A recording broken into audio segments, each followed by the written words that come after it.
जी Delhi NCR Haryana के सभी दर्शकों को मेरा नमस्कार। मैं हूं निधि चतुर्वेदी आपके साथ। और दिल्ली के दंगल में हमारे साथ इस वक्त जुड़ चुके हैं बहुत ही खास मेहमान। एक्सक्लूसिवली दिल्ली प्रदेश कांग्रेस कमेटी के अध्यक्ष आप हैं देवेंद्र यादव जी, नमस्कार आपको मेरा। मैं चाहूंगी कि दिल्ली के दंगल में दिल्ली की जनता के साथ आप खुद कनेक्ट होइए अभी। नमस्कार दिल्ली, बहुत बहुत धन्यवाद। अब मैं उम्मीद करूंगा कि जैसे जैसे हमारा ये इंटरव्यू आगे बढ़ेगा तो निश्चित ही दिल्ली के विजन के बारे में, दिल्ली की आज की स्थिति के बारे में हम विस्तार से चर्चा करेंगे। बिल्कुल देवेंद्र जी, दिल्ली के दंगल में किसका मंगल होगा, किसका अमंगल होगा, वो तो आने वाला समय बताएगा। लेकिन आप कितने तैयार हैं आपको मात देने के लिए अपने हाथ और अपनी जनता, अपने स्ट्रॉन्ग कंटेंडर्स नेताओं के साथ? देखिए, मैं एक बात बिल्कुल एक्सेप्ट करना चाहूंगा। पिछले कुछ समय, खास तौर पे जो पिछले 10 साल बीते, उसमें हमारी स्थिति बहुत ज्यादा बेहतर नहीं रही। हमारी परफॉर्मेंस बहुत ज्यादा बेहतर नहीं रही। लेकिन मुझे खुशी है इस बात की कि अब दोबारा से लोग कांग्रेस के साथ कनेक्ट कर रहे हैं, पुरानी दिल्ली को याद कर रहे हैं। खासतौर पे इस संदर्भ में याद कर रहे हैं क्योंकि इस बीच एक सपने का सौदागर आया, सपने दिखाए, और आज जब उनके वो सपने सारे चकनाचूर हुए हैं तो निश्चित ही वो जो पुरानी शीला जी वाली दिल्ली, वो कांग्रेस की 15 साल की दिल्ली, आज वो याद कर रहे हैं। और हम अपने ऑर्गेनाइजेशनल लेवल पर भी पूरी तरीके से इस दंगल में उतरने के लिए ना सिर्फ तैयार हैं, हम पूरे दमखम के साथ उतरने के लिए तैयार हैं। बिल्कुल, सपनों के सौदागर का जो देवेंद्र यादव जी का बयान है बड़ी सुर्खियों में रहा था। आपने उस बात का जिक्र छेड़ा कि देखो, सपनों का सौदागर दिल्ली में बैठा है, सपने दिखाता है, वायदे करता है, लेकिन जब वायदों को अमली जामा पहनाने का समय आता है तो गायब। जी, कौन है वो सपनों का सौदागर और आप उसकी काट कैसे ढूंढ रहे हैं? ये बहुत बड़ा सवाल है। दिल्ली सुन रही है आपको, बताइए कांग्रेस पार्टी के पास आपको मात देने की क्या काट है? और जो कमल का फूल खिलते खिलते रह जाता है दिल्ली में, खास तौर पर अपने वनवास को खत्म करना चाह रहे हैं, उन सब की काट क्या है आपके पास?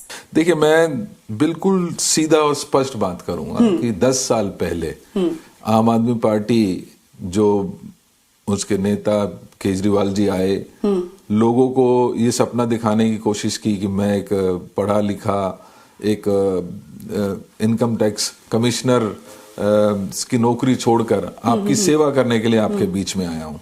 और उस समय सपना दिखाया कि हम लोकपाल लाएंगे, जो भी भ्रष्टाचार है उसको उजागर करेंगे, उसको एक लॉजिकल एंड तक लेकर जाने का काम करेंगे। और आपको याद होगा, इतने बड़े बड़े बंडल्स वो दिल्ली की सरकार के खिलाफ, खास तौर पे शीला जी के खिलाफ, जो हमारे मंत्री गण होते थे उनके खिलाफ वो लेकर घूमते थे।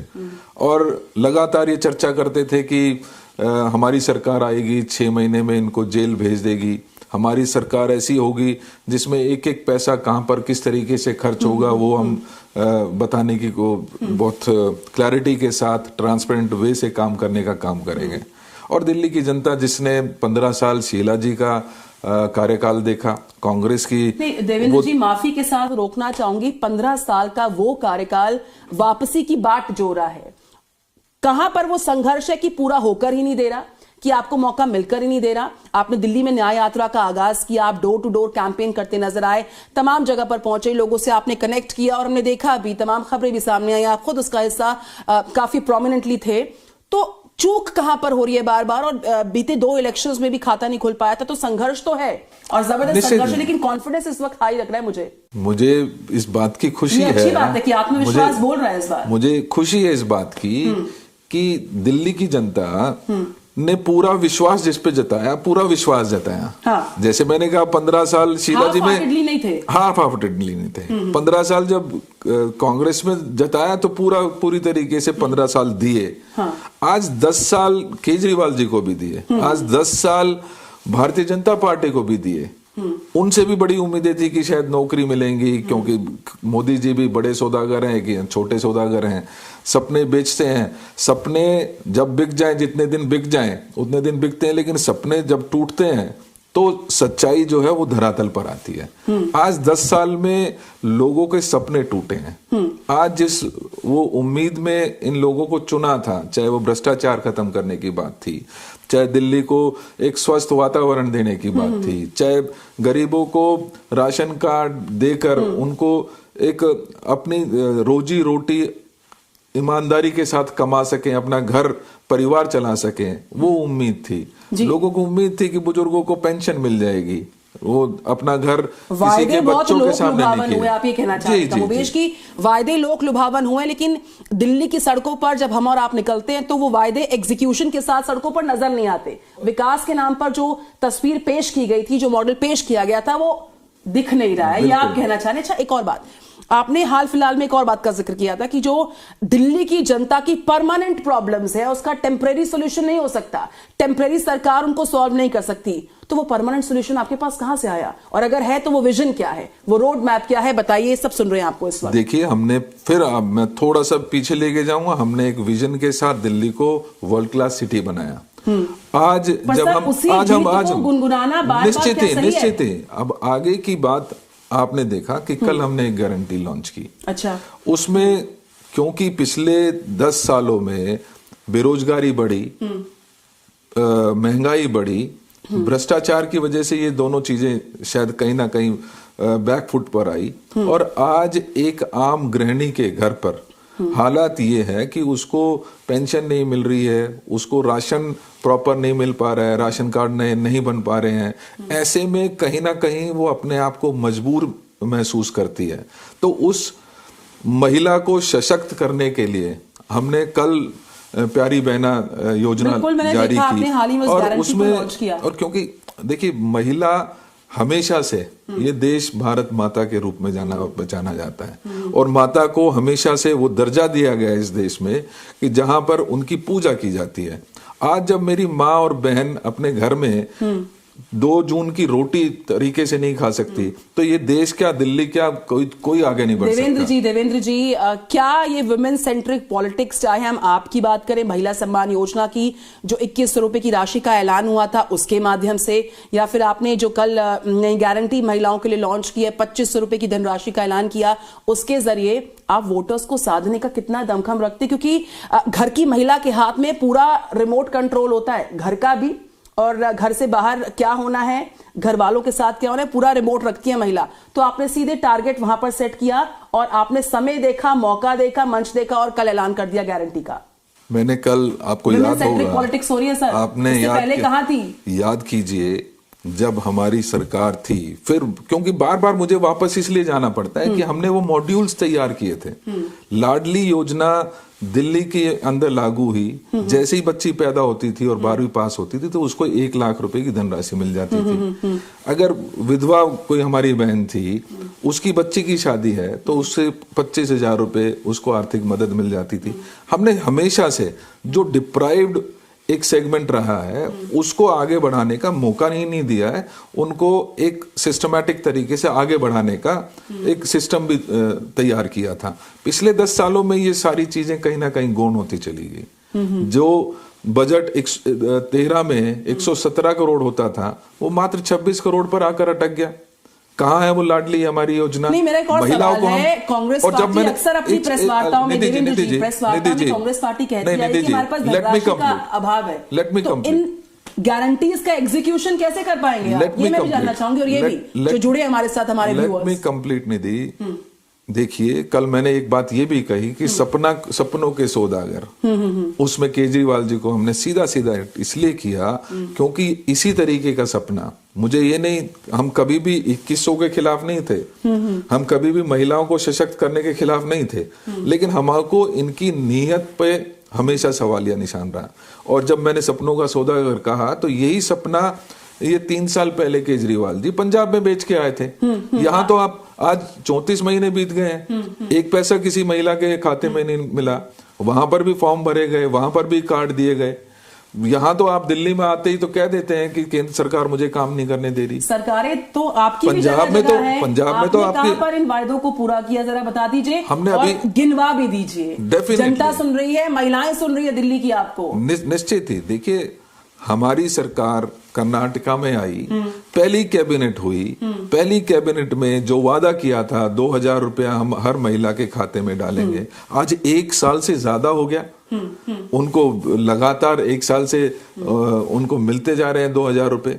महिला सशक्त हुई है और उससे कहीं ना कहीं इकोनॉमी बेहतर हुई है। तो ये हमने तो महज आगाज पंजाब है के साथ में ऐलान का। हिमाचल है जी, महिला सेंट्रिक पॉलिटिक्स आपने की, महिला सेंट्रिक पॉलिटिक्स सब कर रहे हैं, ऐलान पे ऐलान हो रहे हैं, लेकिन अगला आपका पड़ाव क्या होगा?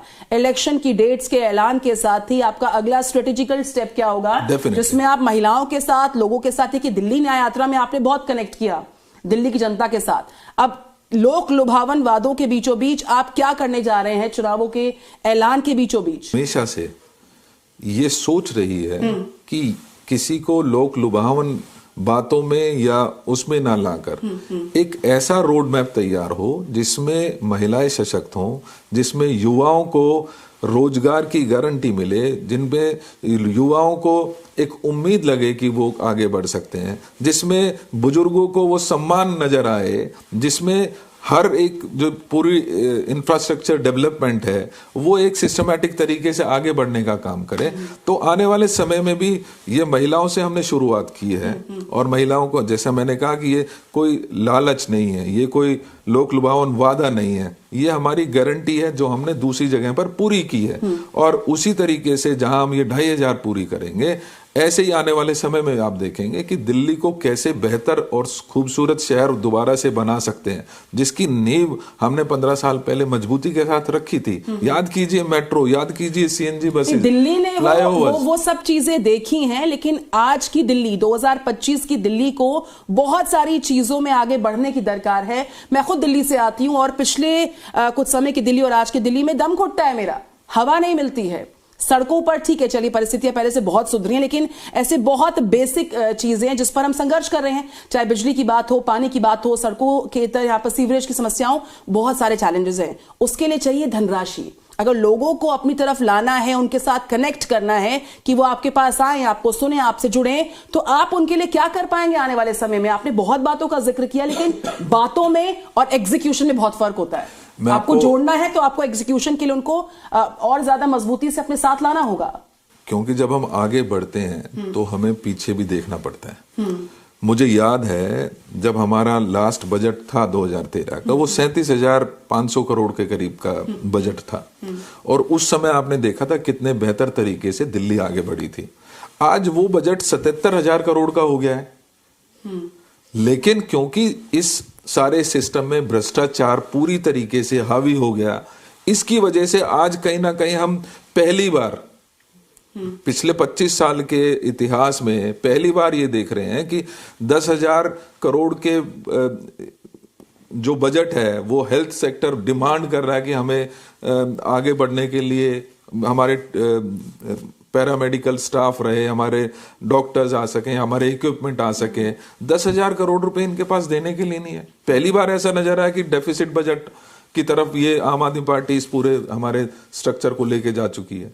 तो अगर बेहतर प्लानिंग हो, भ्रष्टाचार नहीं हो, जैसा मैंने कहा कि पिछली बार आपकी एज अ स्ट्रॉन्ग कंटेंडर 2025 में जिस तरीके से आप खुद को पोर्ट्रे कर रहे हैं, अंदर खाने प्लानिंग चल रही है पूरी, और आपकी तैयारी है कि 2025 में अगर हम आते हैं तो वो सारी प्लानिंग जो अधूरी थी, कुछ पूरी थी, उन सबको एग्जीक्यूट करेंगे, लोगों को साथ लेके चलेंगे। और अब बात करते हैं, चूंकि चुनावी बिसात बिछी हुई और हालांकि कौन जीतेगा कौन हारेगा बहुत जल्द सामने आएगा, लेकिन कुछ विवादित बोल भी सामने आ रहे हैं जो कि बहुत सुर्खियां बटोर रहे हैं। मैं नाम क्या लूं, आप खुद ही बताइए।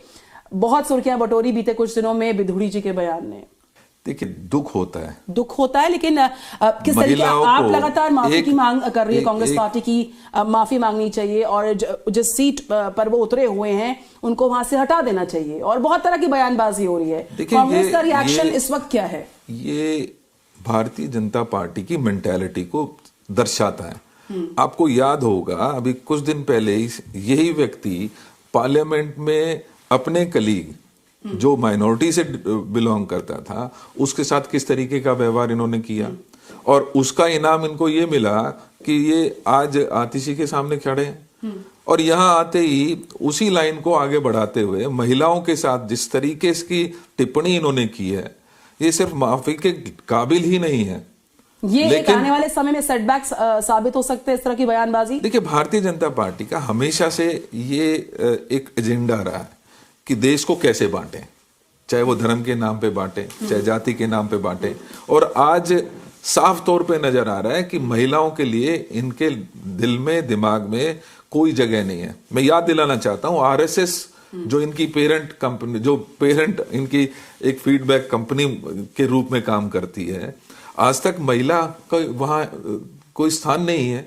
क्यों नहीं है? ये दर्शाता है कि ये भारतीय जनता पार्टी का एजेंडा क्या है। ये दर्शाता है कि भारतीय जनता पार्टी आज भी आरएसएस के एजेंडे पर चलती है, और जिसका सीधा सीधा मानना यह है कि वो मनुवादी सोच के साथ आगे बढ़ना चाहते हैं, जिसमें महिलाओं के लिए भी कोई स्थान नहीं है। और ये बड़ा कारण है कि रमेश जैसे आदमी महिलाओं को लगातार अपमान करते हैं। तो अब आपकी क्या मांग है? इन शॉर्ट में चाहूंगी देवेंद्र यादव जी, हमारे सारे दर्शक सुनना चाह रहे हैं इस तरह की बयानबाजी उन लोगों के लिए जो कि विमेन सेंट्रिक पॉलिटिक्स का दिल्ली में, देश में दमखम भरते हैं, इस तरह के बयान देते हैं। क्या होना चाहिए? देखिए, ऐसी चीजों के लिए सार्वजनिक जीवन में कोई जगह नहीं है। ठीक है, माफी ऐसी चीजों के लिए नहीं दी जा सकती।